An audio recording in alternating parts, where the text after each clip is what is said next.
ನಮಸ್ಕಾರ. ಇವತ್ತಿನ ವಿಡಿಯೋದಲ್ಲಿ ನಿಮ್ಮ ಜೀವನದಲ್ಲಿ ನೀವು ತುಂಬ ಪ್ರೀತಿಸುತ್ತಿರುವ ವ್ಯಕ್ತಿ ನಿಮ್ಮನ್ನು ಬಿಟ್ಟು ದೂರ ಹೋಗ್ತಾ ಇದ್ದಾರಾ? ಹೀಗೆ ದೂರ ಆದಾಗ ನೀವು ಏನು ಮಾಡಬೇಕೆಂಬುದನ್ನು ಈ ವಿಡಿಯೋದಲ್ಲಿ ನೋಡೋಣ. ಈಗ ನಾವು ಪ್ರೀತಿಯಲ್ಲಿದ್ದಾಗ ನಾಳೆ ಬಗ್ಗೆ ತುಂಬ ಕನಸನ್ನು ಕಾಣ್ತಾ ಇರ್ತೀವಿ ಅಲ್ವಾ? ನನ್ನ ಪಾರ್ಟ್ನರ್ ನನ್ನ ಜೊತೆ ಇಲ್ಲ ಅಂದರೆ ನನಗೆ ಜೀವನವೇ ಇಲ್ಲ. ಅವು ನನ್ನ ಹತ್ರ ಮಾತಾಡಿದರೆ ಸಾಕು, ಹೋಲ್ ಡೇ ಇಡೀ ದಿನವೇ ಹ್ಯಾಪಿಯಾಗಿರ್ತೀನಿ. ಬೆಳಿಗ್ಗೆ ಒಂದು ಮೆಸೇಜ್ ಬಂದರೆ ಸಾಕು, ತುಂಬ ಖುಷಿಯಿಂದ ಇರ್ತೀನಿ. ಯಾವಾಗ ನಾನು ಅವರನ್ನು ನೋಡ್ತೀನೋ, ಮೀಟ್ ಮಾಡ್ತೀನೋ ಅಂತ ಕಾಯ್ತಾ ಇರ್ತೀನಿ. ಆದರೆ ಅವರು ಒಂದು ವೇಳೆ ನನ್ನ ಹತ್ರ ಬೇಜಾರಾಗಿ ಮಾತಾಡಿದರೆ ಸಾಕು, ಅಥವಾ ಮೆಸೇಜ್ ಯಾವಾಗಲೂ ಬರುವ ಹಾಗೆ ಬರ್ತಿಲ್ಲ ಅಂದರೆ ಸಾಕು, ಆ ದಿನ ಫುಲ್ ಮೂಡ್ ಆಫ್, ಬೇಜಾರು, ಯಾವ ಕೆಲಸ ಮಾಡಲು ಇಂಟ್ರೆಸ್ಟ್ ಇರಲ್ಲ, ಅಳ್ತಾ ಇರ್ತೀನಿ. ಕಾರಣ ಏನು? ಅವರು ನನ್ನಿಂದ ದೂರ ಆಗ್ತಾರೆ ಅನ್ನೋ ಭಯ, ಆತಂಕ ಅಲ್ವಾ? ದಿನವಿಡೀ ಈ ವ್ಯಕ್ತಿಯನ್ನು ಹೇಗೆ ಇಂಪ್ರೆಸ್ ಮಾಡಲಿ, ಹೇಗೆ ನನ್ನ ಹತ್ರ ಅಟ್ರ್ಯಾಕ್ಟ್ ಮಾಡಲಿ, ಹೇಗೆ ರಾತ್ರಿ ಹಾಗೂ ನನ್ನ ಬಗ್ಗೆ ಯೋಚನೆ ಮಾಡುವ ಹಾಗೆ ಮಾಡಲಿ, ಹೇಗೆ ನನ್ನ ಹತ್ರ ಫೋಕಸ್ ಮಾಡಲಿ ಅಂತ ಯೋಚನೆ ಮಾಡ್ತಾ ಎಫರ್ಟ್ಸ್ ಆಗ್ತಾ ಇರ್ತೀವಿ. ಹೀಗೇನಾದರೂ ನೀವು ಮಾಡಿದರೆ ನೀವು ಟಾಕ್ಸಿಕ್ ರಿಲೇಷನ್ನಲ್ಲಿದ್ದೀರಾ ಅಂತ ಅರ್ಥ. ನೋಡಿ, ನಾವು ಒಂದು ರಿಲೇಷನ್ನಲ್ಲಿದ್ದಾಗ ಆ ಸಂಬಂಧವು ನಮಗೆ ಸೇಫ್ಟಿಯನ್ನು ಫೀಲ್ ಮಾಡಬೇಕು ಮತ್ತು ಆ ಸಂಬಂಧವು ನಿಮ್ಮನ್ನು ಸೇಫ್ ಮಾಡಬೇಕು. ಅಂದರೆ ನೀವು ನಿಮ್ಮ ಪಾರ್ಟ್ನರ್ ನಿಮಗೆ ಸಿಗುವ ಮೊದಲು, ಅಂದರೆ ನಿಮಗೆ ಲವ್ ಆಗುವ ಮೊದಲು ಅಥವಾ ನಿಮಗೆ ಪ್ರೀತಿ ಆಗುವ ಮೊದಲು ನೀವು ತುಂಬ ಹ್ಯಾಪಿಯಲ್ಲಿ ಲೈಫ್ ಲೀಡ್ ಮಾಡ್ತಾ ಇರಲಿಲ್ವಾ? ಯಾವುದೇ ಭಯ ಇಲ್ಲ, ಆತಂಕ ಇಲ್ಲ, ಆರಾಮಾಗಿರ್ತೀರ. ಆ ಸಂದರ್ಭದಲ್ಲಿ ಯಾರೋ ನಿಮಗೆ ಯಾವಾಗಲೂ ಸಿಗುವ ಪ್ರೀತಿ ಕಾಳಜಿಗಿಂತ ಹೆಚ್ಚು, ಅಂದರೆ ಸ್ವಲ್ಪ ಹೆಚ್ಚು ಪ್ರೀತಿ ಕಾಳಜಿ ಕೊಡುವ ವ್ಯಕ್ತಿ ನಿಮ್ಮ ಲೈಫಿಗೆ ಬಂದಾಗ ನಿಮ್ಮ ಲೈಫ್ ಇನ್ನೂ ಹೆಚ್ಚು ಸಂತೋಷದಾಯಕ, ಸೇಫ್ಟಿ, ಕಾಳಜಿ ವಹಿಸುವ ರಿಲೇಷನ್ ಆಗಬೇಕಲ್ವಾ? ಆದರೆ ನಿಮಗೆ ಏನು ಸಿಗ್ತಾ ಇದೆ? ಸಂಗಾತಿ ಬರುವ ಮುಂಚೆ ಇರುವ ಹ್ಯಾಪಿ ಅಥವಾ ಸೇಫ್ಟಿ ಫೀಲ್ ಅಥವಾ ಕಾಳಜಿ ನಿಮಗೆ ಸಿಗ್ತಾ ಇದೆಯಾ ಅಥವಾ ಇಲ್ವಾ ಅಂತ ನೋಡಬೇಕು. ಸಿಗ್ತಾ ಇಲ್ಲ ಅಂದರೆ ಅದು ಯಾವ ರಿಲೇಷನ್? ಸ್ವಲ್ಪ ಯೋಚಿಸಿ. ಪ್ರತಿ ಸರ್ತಿ ಯಾರೋ ಬರ್ತಾರೆ, ಇರ್ತಾರೆ, ಹೋಗ್ತಾರೆ, ಏನೋ ಪ್ರಾಮಿಸ್ ಮಾಡ್ತಾರೆ, ಬಿಟ್ಟು ಹೋಗ್ತಾರೆ. ಹೀಗೆ ಪ್ರತಿ ಟೈಮ್ನಿಂದ ಟೈಮ್ಗೆ ಚೇಂಜ್ ಆಗ್ತಾ ಇದ್ದರೆ ಏನು ಮಾಡಬೇಕು, ಹೇಗೆ ಇದರಿಂದ ಆಚೆ ಬರೋದು ಎಂದು ನೋಡೋಣ. ಮೊದಲನೆಯದಾಗಿ, ಈಗ ನಿಮಗೆ ಅಷ್ಟು ಪ್ರೀತಿ ಕೊಡ್ತಾ ಇರುವ ಜೀವ ನಿಮ್ಮನ್ನು ಬಿಟ್ಟು ಹೋದಾಗ ಅವರು ಹಿಂದೆ ಬರ್ತಾರೆ ಅಥವಾ ವಾಪಸ್ ಬರ್ತಾರೆ, ನನ್ನ ಪ್ರೀತಿಯನ್ನು ಒಪ್ಪುತ್ತಾರೆ ಅನ್ನೋ ಹೋಪನ್ನು ಬಿಡಿ. ಯಾಕೆಂದರೆ ಒಂದು ರಿಲೇಷನ್ ಸುಮ್ಮನೆ ಹಾಳಾಗಲ್ಲ, ಅದಕ್ಕೆ ಒಂದು ರೀಸನ್ ಇದ್ದೇ ಇರ್ತದೆ. ಅಲ್ಲ, ನೀವು ಜಗಳ ಮಾಡಿ ಬಿಟ್ಟಿರ್ತೀರಾ ಅಥವಾ ತುಂಬ ಪ್ರೀತಿ ಇದ್ದು ಕೂಡ ಅವಾಯ್ಡ್ ಮಾಡ್ತಾ ಇದ್ದಾರಾ? ಏನೇ ರೀಸನ್ ಇದ್ದರೂ ಒಂದು ತಿಳ್ಕೊಳ್ಳಿ, ರಿಲೇಷನ್ ಅನ್ನೋದು ಒಂದು ಗಾಜಿನ ಗ್ಲಾಸ್ ಥರ. ಒಮ್ಮೆ ಒಡೆದು ಹೋದರೆ ಪುನಃ ಎಷ್ಟೇ ಜೋಡಿಸಿದರೂ ಮೊದಲಿನ ಸ್ಥಿತಿ ಬರಲು ಸಾಧ್ಯವಿಲ್ಲ. ಹಾಗೆಯೇ ಅದನ್ನು ಕೂಡಿಸಲು ತುಂಬಾ ಕಷ್ಟ. ಅದೇ ರೀತಿ ಸಂಬಂಧ ಕೂಡ ಮೊದಲಿನ ಸ್ಥಿತಿ ಬರಲು ಸಾಧ್ಯವಿಲ್ಲ. ಹಾಗಾಗಿ ನೀವು ಅವರ ಬರುವಿಕೆಗೆ ನಿರೀಕ್ಷೆ ಇಡಲು ಹೋಗಬೇಡಿ. ಈಗ ನಾವು ಬಸ್ಸಿಗೆ ಅಥವಾ ಟ್ರೈನಿಗೆ, ಫ್ಲೈಟಿಗೆ ಅಥವಾ ಯಾರಿಗಾದರೂ ನಾವು ವೆಯ್ಟ್ ಮಾಡಲಿಕ್ಕೆ ಅಥವಾ ಕಾಯಲು ಇಷ್ಟಪಡ್ತೇವಾ? ಇಲ್ಲಲ್ಲ. ಯಾರಿಗೂ ಯಾರನ್ನು ಯಾವುದನ್ನು ಕಾಯಲು ವೆಯ್ಟ್ ಮಾಡಲು ಇಷ್ಟವಿಲ್ಲ.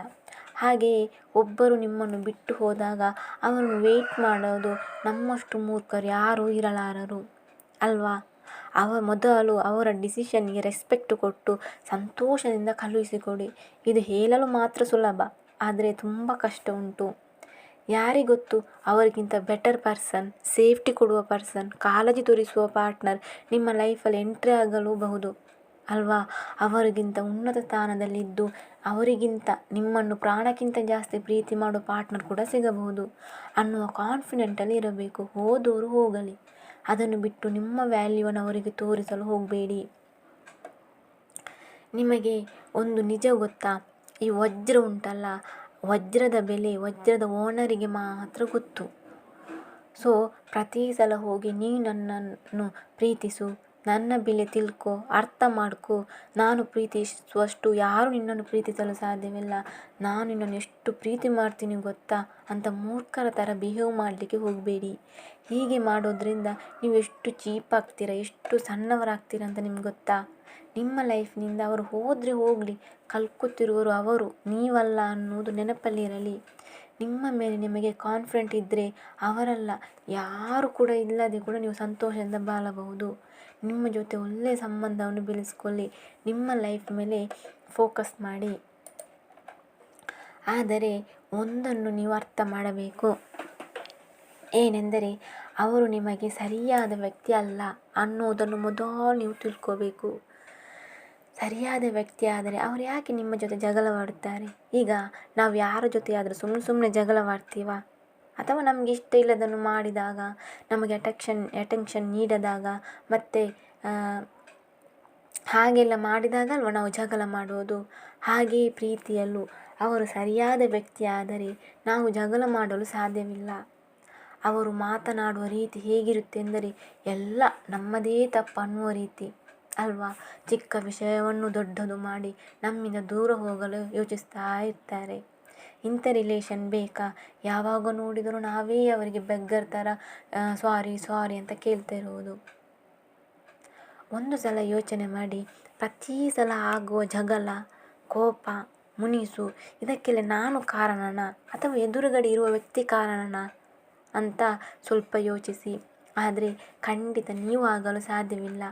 ಯಾಕೆಂದರೆ ಎದುರುಗಡೆ ಇರುವ ವ್ಯಕ್ತಿ ನಿಮಗೆ ಗಿಲ್ಟಾಗಿ ಫೀಲ್ ಕೊಟ್ಟು ಅವರು ಮಾತ್ರ ಹ್ಯಾಪಿಯಾಗಿರ್ತಾರೆ. ನೀವು ನೋಡಿರಬಹುದು ಅಥವಾ ಗಮನಿಸಿ, ನೀವು ಮಾತ್ರ ಗಿಲ್ಟಾಗಿ ಅವರಿಲ್ಲ ಅಂತ ಕೊರಗ್ತಾ ಇರ್ತೀರ. ಆದರೆ ಅವರು ಅಲ್ಲಿ ಹ್ಯಾಪಿ ಲೈಫ್ ಲೀಡ್ ಮಾಡ್ತಾ ಇರ್ತಾರೆ.